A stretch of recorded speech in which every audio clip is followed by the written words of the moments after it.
जय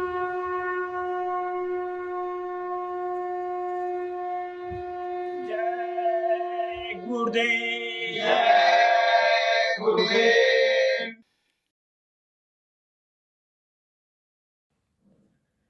जय गुरुदेव। जय गुरुदेव।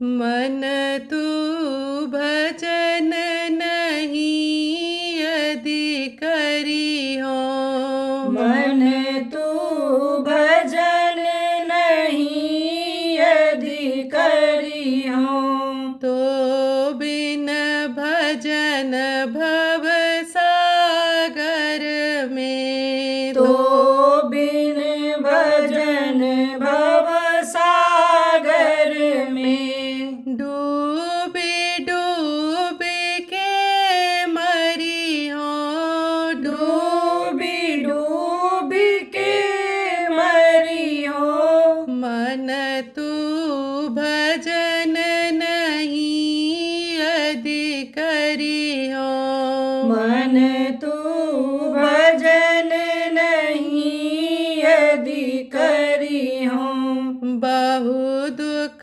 भोगी मनुज तन पायो, बहु दुख भोगी मनुज तन पायो, फिर चौरासी फिरी हो, फिर चौरासी फिरी हो, मन तू भजन नहीं यदि करी हो, मन तू भजन नहीं यदि करी हो, कुछ बन गया पाप यदि तन से, कुछ बन गया पाप यदि तन से, नरक कुंड में परी हो,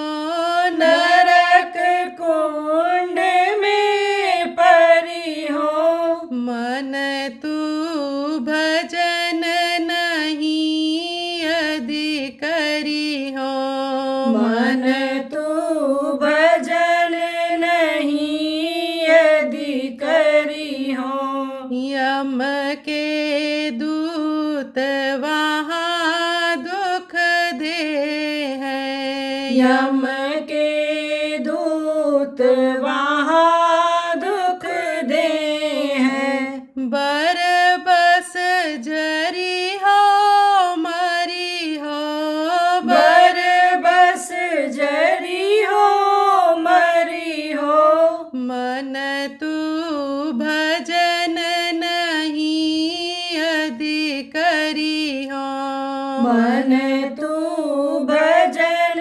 नहीं यदि करी हो, दारा सुत हित कामनाई है, दारा सुत हित कामनाई है, माई बाप गोहरई हो, माय बाप गोहरई हो, मन तू भजन नहीं यदि करी हो, मन तू भजन नहीं यदि करी हो, दारुण दुख आगे बहु प्यारे, दारुण दुख आगे बहु प्यारे, भव सागर कस तरी हो, भव सागर कस तरी हो, मन तू भजन नहीं यदि करी हो, मन तू भजन नहीं यदि करी हो, रक्षक कौन तुम्हारा होगा, रक्षक कौन तुम्हारा होगा।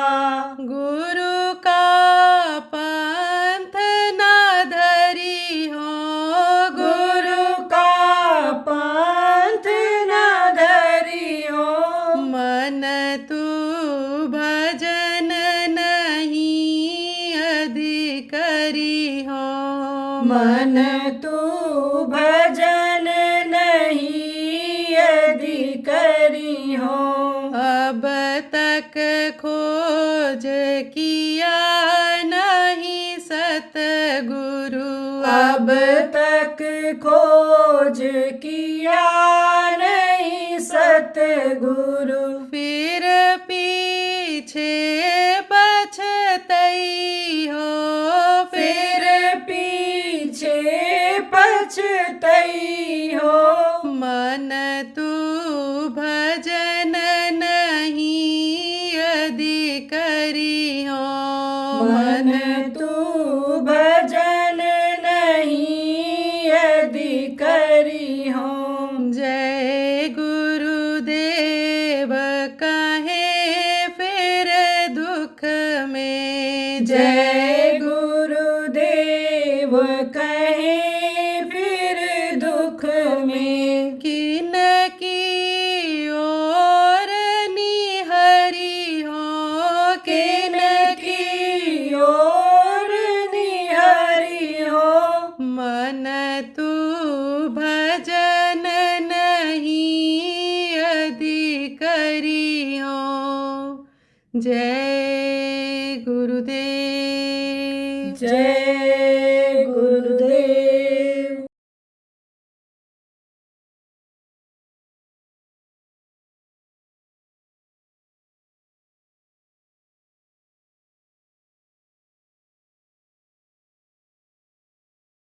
मुसाफिर रहना तुम होशियार। जो नौजवान हो, जो ऐसे जिनके बदन में अभी ताकत है, जवानी का आपके उत्तरार्ध है, यानी आखिरी है, बुढ़ापा आने वाली है, आप लोगों को होशियार रहना चाहिए, आप लोगों को समझदार रहना चाहिए। आपकी प्रतिष्ठा आपका तभी रहेगी जब आपके शरीर के अंदर तेज रहेगा, और इससे तेज घटता है, इससे तेज खत्म होती है तो चेहरा कैसा हो जाता है। अरे मालूम पड़ता है कि 100 पापियों का इनके ऊपर हत्या का पाप लगा हुआ है। यानी 100 पापी जैसे हत्या के पाप से, जैसे अपराध के पाप से लदे रहते हैं, ऐसे हो जाते हैं बहुत से लोग। इसलिए इससे बचने के लिए हमेशा मुसाफिर रहना तुम होशियार। इस जगत में, इस सफर में आपको, जिसमें आप मुसाफिर की तरह से हो, होशियार रहना है। मुसाफिर किसको कहते हैं? उसको कहते हैं कि जैसे जिसको सफर करना होता है। कहाँ सफर करना होता है? एक जगह से दूसरी जगह जाना होता है। तो जो रेलगाड़ी आती है, बस आता है, तो वहाँ पर उसका एक अड्डा होता है जिसको स्टेशन कहते हैं, रेलवे स्टेशन। तो वहाँ पर जो ट्रेन पकड़ने के लिए जाते हैं मुसाफिर होते हैं। हवाई अड्डा जिसको कहते हैं, एयरपोर्ट इंग्लिश में बोलते हैं, वहाँ पर जो आते हैं एक जगह से दूसरी जगह जाने के लिए, वो मुसाफिर होते हैं, चल करके जाते हैं। ऐसे ये जीवन चलने का नाम है। ये जिंदगी जो खत्म हो रही है, ये इस यानी मुसाफिर में ही ये खत्म हो रही है। हम आप मुसाफिर का ना, चंद रोजा मुसाफिर हैं हम सब यहाँ, धीरे धीरे बिखरते चले जाएंगे। ये चंद रोजा है, ये जिंदगी क्या है? ये कुछ समय के लिए मिला है, इसीलिए कहा ये जिंदगी को समझना ये मनुष्य का एक भारी भूल है कि ये हमारे पास रहेगा, हमारे पास ये जो ताकत रहेगी, ये सुंदरता रहेगी, ये धन दौलत रहेगा, ये कपड़ा लत्ता रहेगा, मान प्रतिष्ठा रहेगा, ये सबसे बड़ा भ्रम और भूल है। ये सारी चीजें छूट जाएंगी, चाहे इसके पीछे दौड़ते रहो, कमाते रहो, रखते रहो, कितना इसको सुंदर सुडोल शरीर को बना लो, क्रीम लगा लो, पाउडर लगा लो, आप बढ़िया तेल फुलेल लगा लो। आप इत्र फुलेल, जिसको फुलेल कहते हैं, फूलों के रस को निकाल करके उसमें मिला करके उसे फुलेल इत्र बना देते हैं, कितना भी लगा लो। लेकिन तेरी हीरा जैसी काया तो जल जाएगी मना। ये हीरा जैसी काया आप समझो कि एक दिन जल जाएगी। ठाट बाट सब छूट जाएगा, कितना भी ठाट बाट हो छूट जाता है। बढ़िया तंदुरुस्त है, सुपुष्ट थे, पेट निकला हुआ था और पैंट सिलवाए और जहाँ दुबला हुआ तहाँ वो उतर जाता है।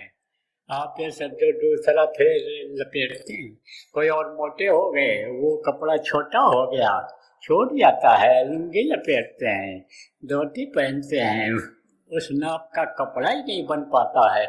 ऐसे समझ लो 60 बार सब एक समय ऐसा आता है, सबका सब छूट जाता है। 60 बार सब छूट जाएगा, छूटे तेरी यारी, छूट जाएगा धन दौलत, सब छूटे रिश्तेदारी। कितना कोई रिश्तेदार हो, बहुत ज्यादा प्रिय हो, आना जाना बराबर हो, खास रिश्तेदार हो, लेकिन आखिरी वक्त पर कोई मदद कर पाएगा? बड़े ऊंचे कुर्सी पर बैठने वाला, बहुत धनी मानी, बड़ा पावरफुल रिश्तेदार हो तो कोई मदद आखिरी वक्त पर कर पाएगा? नहीं कर सकता है। इस धरती का नियम ही यही है कि जो मनुष्य शरीर में आया उसको शरीर एक दिन छोड़ना ही पड़ता है। तो ये मुसाफिर खाना है और ये मुसाफिर खाना में हम आप सफ़र कर रहे हैं। और जो हमारा आपका ये जो शरीर है प्रेमियों, ये किराए के मकान की तरह से है। किराए का मकान किसको कहते हैं? कि जिसमें कुछ दिन के लिए आदमी जाता है और रहता है, लेकिन उसको एक दिन खाली करना पड़ता है, न चाहते हुए भी खाली करता है, कहने पर खाली करता है। आप ये समझो, कहने पर खाली करता है, और कहने पर नहीं खाली किया तो सिपाही भेज करके खाली कराता है जो मकान मालिक होता है। तो एक दिन इसको भी खाली कर देना पड़ेगा। पहले तो आवाज लगाते हैं, चलो निकलो निकलो निकलो। कौन आता है? वो अदृश्य शक्तियाँ, जिनको इन आँखों से नहीं देखा जा सकता है, वो आती हैं। कोई यमदूत कहता है और कोई आपके समझो मलकुल मौत कहता है।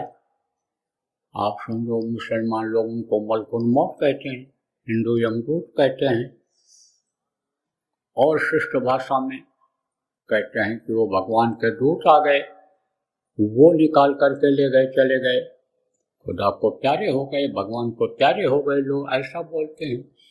तो वो आते हैं जब, तो पहले आवाज़ यही लगाते हैं, चलो चलो चलो वक्त हो गया, खाली करो खाली करो खाली करो। तो ये जीवात्मा जल्दी खाली नहीं करना चाहती है। ये जो शरीर को चला रही है, इतने दिन से इसमें है, 70 साल 80 साल, आप ये समझो 50 साल 60 साल जीवात्मा जिसमें रहे उसको खाली करना चाहेगी। 2 साल 4 साल जो जिस मकान में रहता है जल्दी खाली नहीं करना चाहता है। अब इतने दिन से ये रह रही है, इस मनुष्य रूपी शरीर रूपी मकान में रह रही, तो खाली करना चाहती है, नहीं खाली करना चाहती है तो जल्दी निकलती नहीं है। तब मौका जब आप ये समझो कि निकल जाता है, समय देते हैं, निकलो जल्दी करो जल्दी करो जल्दी करो निकलो। अब अगर मौका मौका अगर मौके से अगर चूक गए, निकले नहीं, तो मार मार के निकालते हैं। जैसे देखो,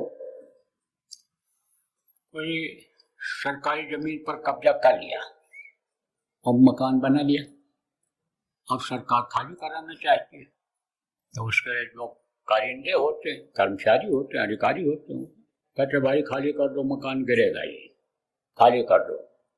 अब जिसने खाली कर दिया उसको तो कोई तकलीफ नहीं, वो तो अपना सामान लेकर के चला गया, और जिसने नहीं खाली किया उसके सामान को फेंकते हैं और जबरदस्ती बाहर निकालते हैं, तो उसमें तकलीफ होती है। अब आप ये समझो कि यहाँ तो हाई कोर्ट सुप्रीम कोर्ट बना है,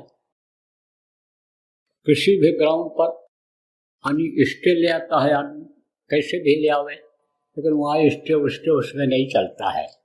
यहाँ का नियम अलग है, वहाँ का नियम अलग नहीं है, वहाँ का नियम एक ही है। यहाँ संविधान जो बनाया है, किसने बनाया है? आदमी ने बनाया है। इसमें लचीलापन है, इसमें परिवर्तन हो जाता है, हो सकता है समय परिस्थिति के अनुसार, लेकिन उसके बनाए हुए नियम में कोई भी परिवर्तन बदलाव नहीं होता है। तो कहना रे मन मुसाफिर निकलना पड़ेगा, काया कुटी खाली करना पड़ेगा। कुटी किसको कहते हैं? जिसमें साधु महात्मा रहते हैं, जिसमें लोग रहते हैं, बहुत से लोग रहते हैं। फला कुटी ये नाम लिख देते हैं, जिसमें घर में रहते हैं, तो ये काया कुटी है। काया किसको कहते हैं? काया इस शरीर के ऊपरी हिस्से को कहते हैं। अब आप ये समझो कि जैसे घर का बाहर का हिस्सा होता है, ऐसे अंदर का हिस्सा होता है। तो घर के अंदर समझो जो रहते हैं उनको निकालते हैं। इसी तरह से इस शरीर के अंदर में, काया के अंदर में जो ये जीवात्मा है, शरीर को चलाती है, एक समय ऐसा आता है कि इसको यमराज के दूर निकालते हैं, मार मार करके ले जाते हैं, मार मार करके। तो उस समय पर कुछ जाता है साथ में। यहाँ इन आँखों से देखने वाली कोई भी चीज नहीं जाती है। वो जो अंदर की कमाई होती है, जो वो धन होता है, जो यहाँ भी काम आता है और वहाँ भी काम आता है। जैसे सोना हीरा है, सोना हीरा आप किसी भी देश में लेकर के चले जाओ तो आपका वो दिख जाएगा। लेकिन ये जो कागज के नोट हैं, ये जो गलने वाले, सड़ने वाले हैं, ख़त्म होने वाले हैं, ये आप समझो हर जगह नहीं चलते हैं। तो ये जो नाशवान चीज़ें हैं, ख़त्म होने वाली चीज़ें हैं, ये वहाँ नहीं जा सकती हैं। तो क्या जाता है? अच्छा बुरा दोनों कर्म जाता है। अब अच्छे कर्म जो होते हैं, तो जैसे अच्छी चीज़ों के लिए आप ये समझो सब इच्छा रखते हैं और लूट जाते हैं, अच्छी चीज़ों को ही लूटते हैं। आपने ये भी सुना होगा कि हमको जो पकड़ के ले जा रहे थे, वही हमारे घर में जो घर से निकाले थे, वही हमारे घर से कीमती सामान निकाल लिए हैं, वो सब रख लिए हैं। कहीं ऐसा भी आपने सुना होगा कि कहीं दुर्घटना हो गई तो कुछ लोग तो लाश उठा रहे हैं और कुछ लोग जेब टटोल रहे हैं, कुछ उनका बैग खोल करके सामान निकाल रहे हैं। ये भी आपने सुना होगा। तो जैसे यहाँ लुटेरे होते हैं, ऐसे वो भी लूटते हैं। वो क्या लूटते हैं? जो कर्मों की सजा पाते हैं, कर्मों की जो सजा पाते हैं, आप ये समझो कि उन्हीं को यमदूत बनाया जाता है। वही निचले लोकों में रहते हैं। अच्छा कर्म करने वाले तो ऊपरी लोकों में निकल जाते हैं। तो वो लूटते हैं कि इसका कमाई का अच्छा हमको कुछ मिल जाए, धन मिल जाए, और हमारी भी योनि ये छूट जाए, हमको भी एक बार मनुष्य शरीर मिल जाए कि जिससे योग साधना करने का मौका मिल जाए, नाम की कमाई करने का मौका मिल जाए। तो आप ये समझो लुटेरे होते हैं, वो लूटते हैं जो थोड़ा बहुत होता है। उसके बाद में फिर ले जा करके पेश करते हैं। कहाँ पेश करते हैं? जो इंसाफ करने वाला होता है। अलग अलग प्रेमियों व्यवस्था होती है। जैसे ये देश की व्यवस्था है तो कोई सुरक्षा की व्यवस्था का जिम्मेदार है, कोई रोटी पानी के खाने पिलाने का जिम्मेदार है, वो व्यवस्था बनाता है, और कोई इंसाफ देता है। किस चीज़ का इंसाफ देता है? उसके अनेक कर्मों का, अच्छे और बुरे कर्मों का इंसाफ करके और उसको बरी करता है, सजा देता है। जैसे ये जज होते हैं, जिनको न्यायाधीश जिनको कहते हैं, वो होते हैं। ऐसे वो इस मृतलोक के जीवों का हिसाब करने का वो न्यायाधीश होता है, जिसको यमराज कहते हैं। अब वे यमराज के जो दूत होते हैं, यमदूत पेश करते हैं, तो वहाँ पर पूरा जीवन का हिसाब हो जाता है। अब आप ये समझो कि पूरा हिसाब जब हुआ तो कर्मों के अनुसार वो भेजता है। कहाँ भेजता है? कर्मों के अनुसार नरकों में भेजता है। और नरक में जब सजा पूरी हो जाती है तब वो कर्मों के अनुसार ही इधर भेज देता है। किधर? पेड़ की योनि में चले जाओ, पेड़ बना के खड़ा कर दिया 100 साल के लिए, खड़े रहो। पक्षी बना करके भेज दिया, जीवात्मा को, इसी जीवात्मा को पक्षियों में भेज दिया। अब ऊपर मड़राते रहो, नीचे अभी आओ तो ये नीचे के जानवर खा जाए, ऊपर ही भगते रहो। जल का जीव बना दिया गया कि जल से बाहर निकलोगे तो तुमको जानवर खा जाए। अब तो जानवरों का भोजन आदमी खाने लग गया।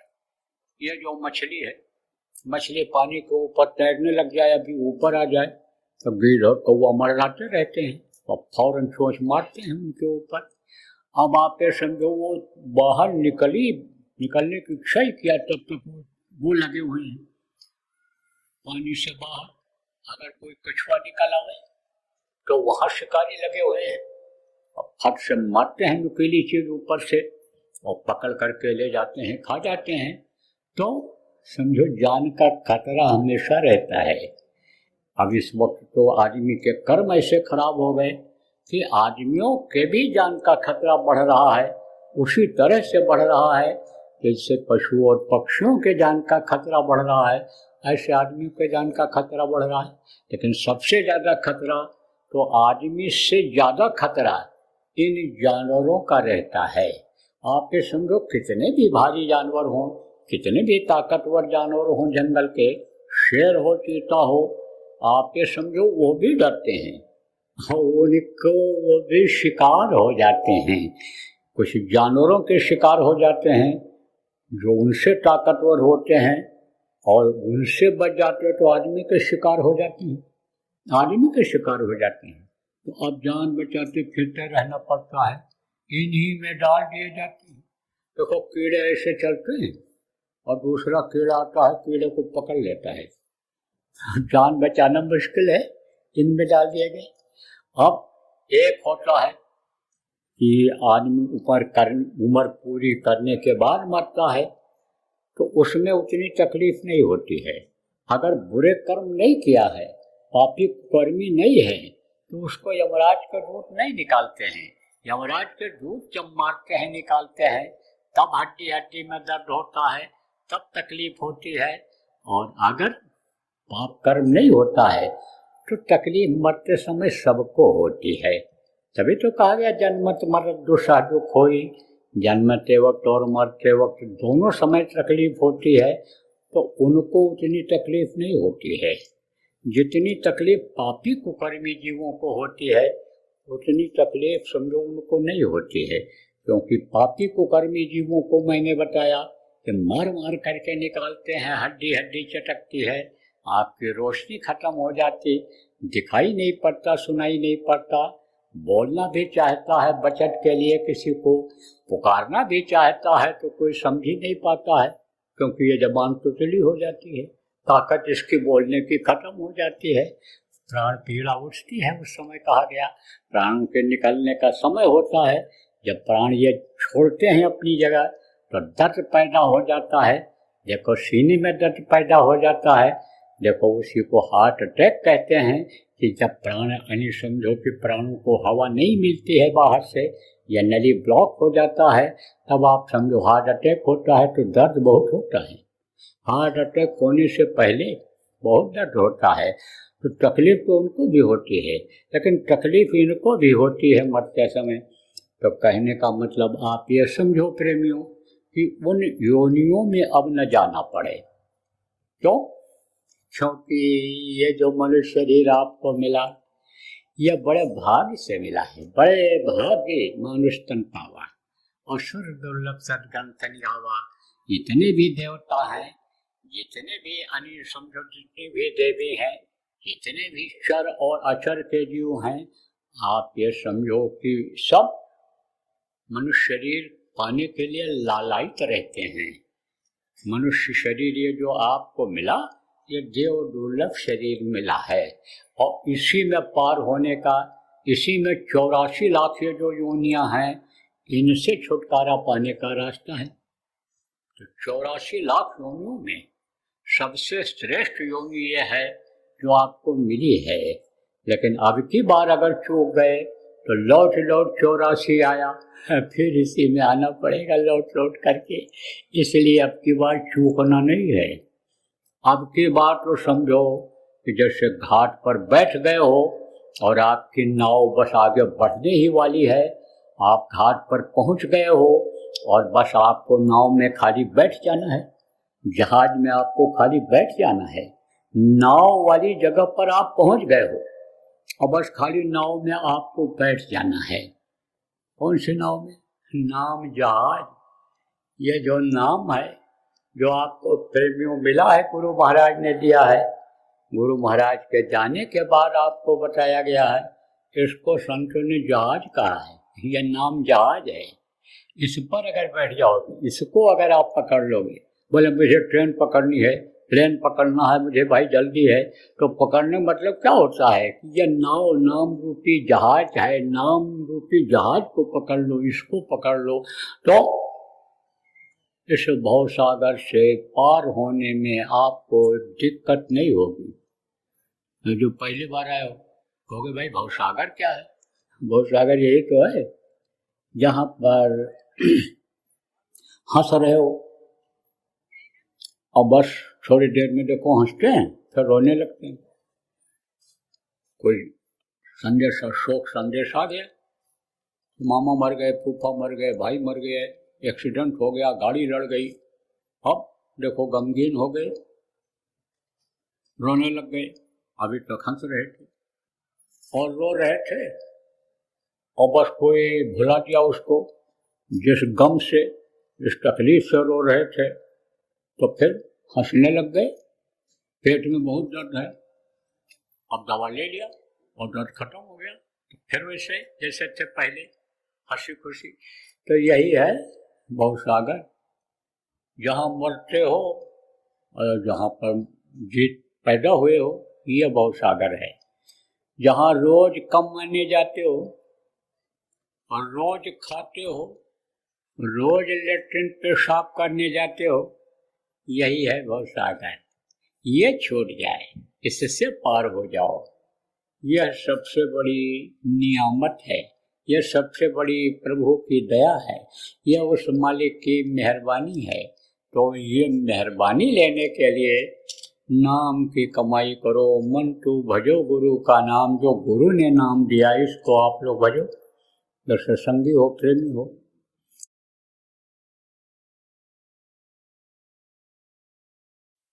आपको कल बताया था कि संयम और नियम का पालन करना, नहीं तो बीमारियां आपके ऊपर असर कर जाएंगी। तो बीमारियां तो आएंगी, सर्दी जुकाम बुखार, जिसको आप साधारण कहते हो, यही बड़ा रूप ले लेगा, विकराल रूप ले लेगा।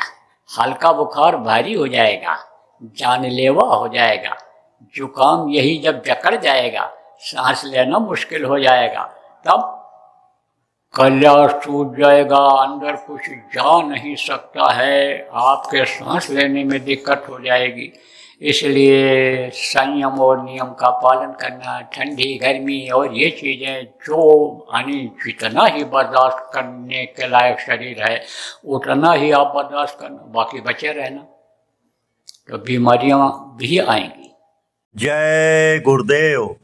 सरकारी व गैर सरकारी अनुदान के लिए बिना सत्संगियों के सहयोग द्वारा जनहित के कार्यों में लगी हुई बाबा जय गुरुदेव धर्म विकास संस्था का मुख्यालय पिंगलेश्वर रेलवे स्टेशन के सामने मक्सी रोड, उज्जैन, मध्य प्रदेश में है। यहाँ पर सत्संग व नामदान का कार्यक्रम होता रहता है। अतः आप श्रोताओं से अनुरोध है कि बाबा उमाकांत जी महाराज के आश्रम उज्जैन एक बार परिवार सहित जरूर पधारिएगा। आपके सुझाव के लिए व्हाट्सएप नंबर 9575 600700। जय गुरुदेव, जय गुरुदेव।